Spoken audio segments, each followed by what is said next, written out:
M ടിയുടെ സ്വഭാവം എന്ന് പറയുന്നത് എനിക്ക് പിന്നെ അദ്ദേഹത്തിന് ഇഷ്ടമുള്ള ആളുകൾ, അദ്ദേഹമായിട്ട് വല്ലാത്ത മനസ്സടുപ്പുള്ള ആൾക്കാരോട് വർത്തമാനം പറയാൻ എം ടിക്ക് എത്ര സമയം വേണമെങ്കിലും അദ്ദേഹം സംസാരിക്കും. അദ്ദേഹത്തിന് പറയാൻ ഒരു വിഷയവും ഇല്ലെങ്കിൽ അദ്ദേഹം മിണ്ടാണ്ടിരിക്കും.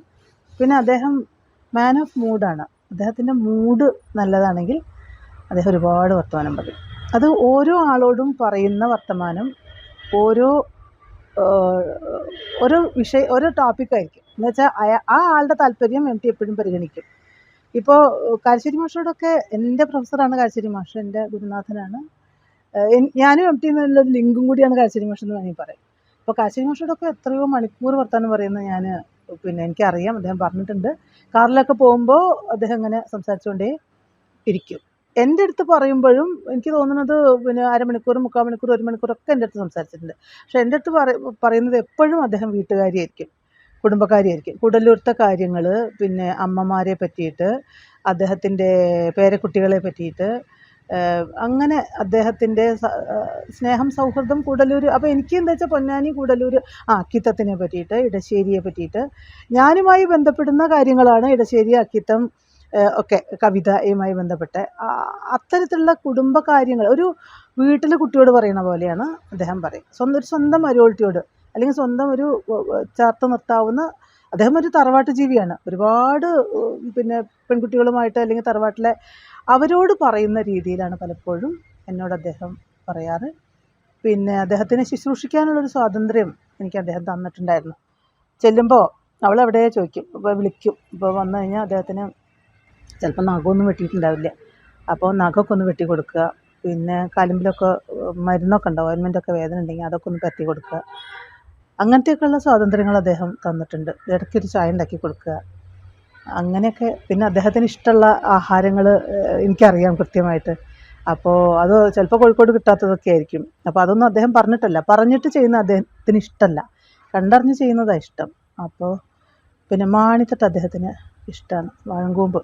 അതാണ് അദ്ദേഹത്തിന് ഏറ്റവും പ്രിയപ്പെട്ട സാധനം.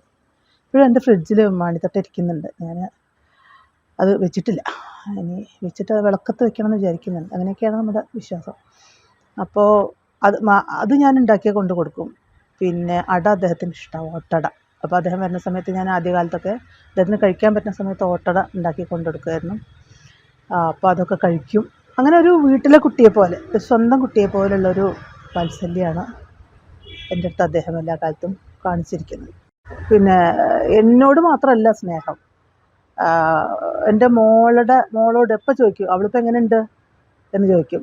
അവളുടെ കാര്യം സംസാരിക്കുന്നുണ്ടോ, സ്കൂളിൽ പോകുന്നുണ്ടോ, പഠിക്കുമോ, അത് ചോദിക്കും. ഹരിക്ക് എങ്ങനെയുണ്ട്. എനിക്ക് തോന്നുന്നത് എൻ്റെ ഹസ്ബൻഡിന് 2.5 മാസം അദ്ദേഹം വയ്യാണ്ട് കിടന്നിട്ട് ഓരോ തവണയും അദ്ദേഹം ആരെ കൊണ്ടെങ്കിലൊക്കെ വിളിപ്പിക്കും. എന്നിട്ട് എങ്ങനെയാണ് അവസ്ഥ, ഇപ്പോൾ നടക്കാറായോ, ഇങ്ങനെ നമ്മുടെ കുടുംബത്തിലെ ആൾക്കാരെ പറ്റിയിട്ട് പോലും അദ്ദേഹം വല്ലാത്ത കെയറിങ് ആണ്. അങ്ങനെ കുറേ ആൾക്കാർക്ക് അനുഭവം ഉണ്ടെന്നാണ് ഞാൻ മനസ്സിലാക്കുന്നത്.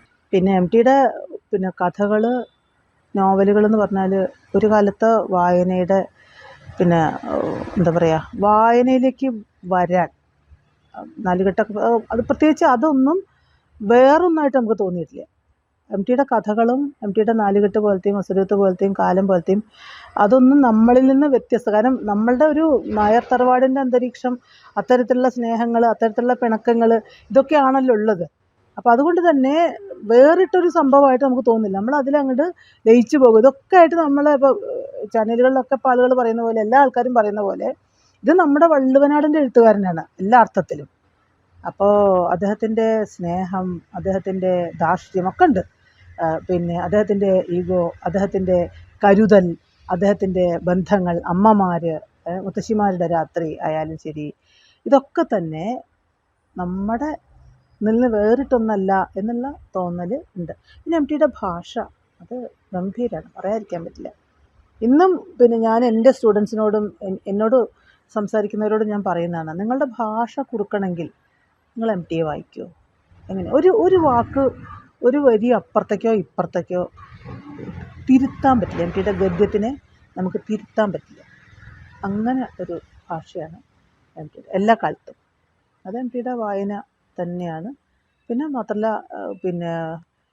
സംസാരിക്കുമ്പോൾ അങ്ങനെ ഇടയ്ക്ക് പറയും, പുതിയ എഴുത്തിനെ പറ്റിയൊക്കെ ഒന്നും മനസ്സിലാവില്ല, എന്തിനാ ഇങ്ങനെ എന്നുള്ള രീതിയിൽ ചോദിക്കും. അത് അദ്ദേഹത്തിന് ചോദിക്കാൻ അർഹതയുണ്ട്.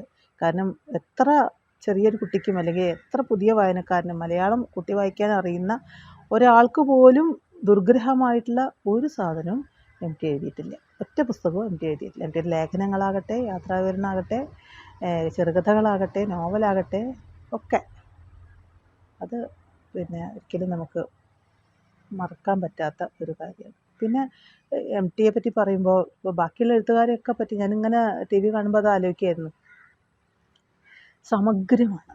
ബാക്കിയിപ്പോൾ എനിക്ക് വളരെ പ്രിയപ്പെട്ട എഴുത്തുകാരുണ്ട്, ബഷീറാകട്ടെ, മാധവിക്കുട്ടിയാകട്ടെ ഒക്കെ സമകാലികരായിട്ടുള്ള. പക്ഷെ അവരൊക്കെ ഒരു ഏരിയയിൽ മാത്രമേ നിന്നിട്ടുള്ളൂ.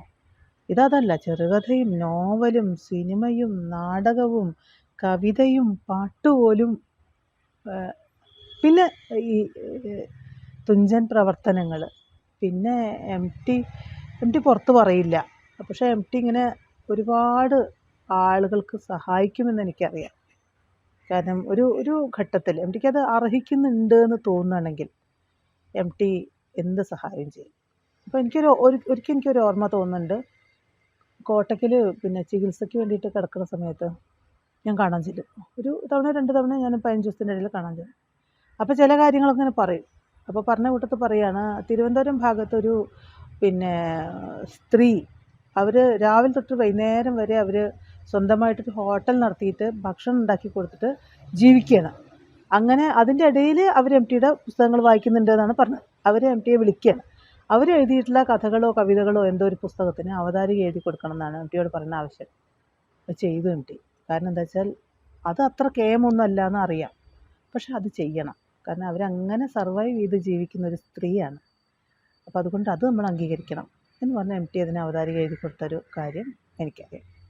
പിന്നെ വ്യക്തി എന്നുള്ള നിലയ്ക്ക് കപടമായിട്ടുള്ള അടുപ്പങ്ങളോ ജാടകളോ ഒന്നും എം ടി ഒരിക്കലും വെച്ച് പൊറപ്പിക്കില്ല. കൃത്യമായിട്ടിങ്ങനെ മുന്നിലിരിക്കുന്ന ആളുടെ മനസ്സിങ്ങനെ സ്കാൻ ചെയ്യാനുള്ള ഒരു കഴിവുണ്ട്. അപ്പോൾ അതുകൊണ്ട് കാപട്യക്കാരെ അല്ലെങ്കിൽ ജാടക്കാരെ ഒന്നും ഒട്ടും അടുപ്പിക്കാത്തൊരു പ്രകൃതമായിട്ടാണ് തോന്നിയത്. അത് എൻ്റെ കൺമുന്നിൽ തന്നെ ഉണ്ട്.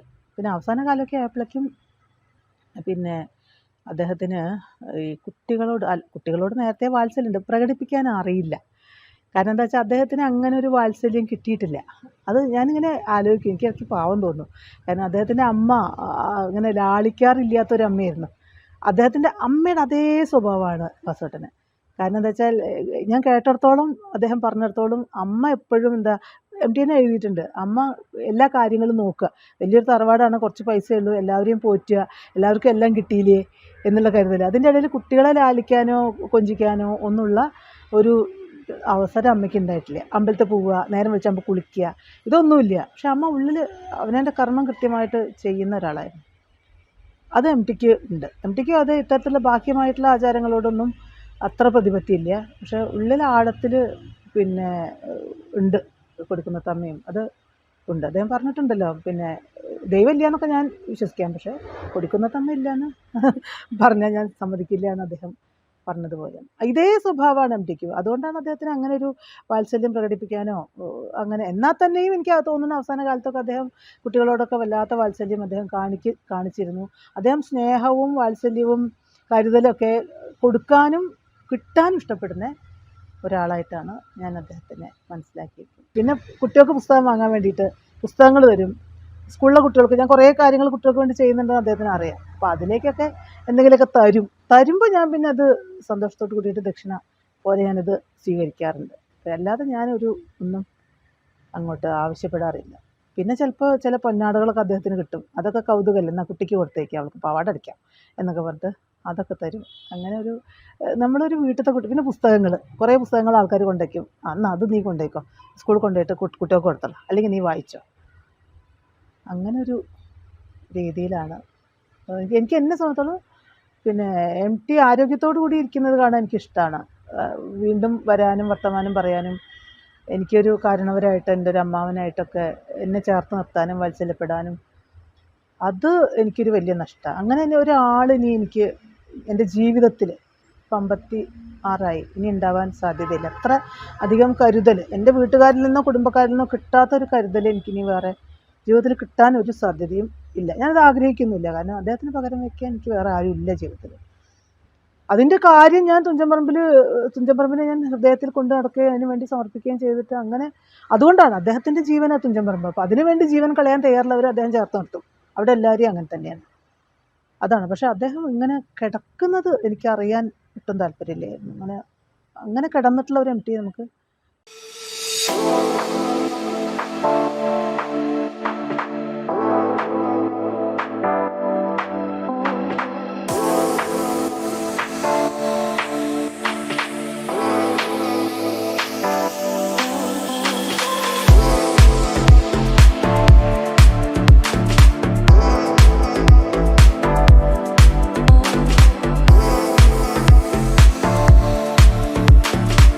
ക്ലാരസ് designer jewellery, Calicut road, Perinthalmanna.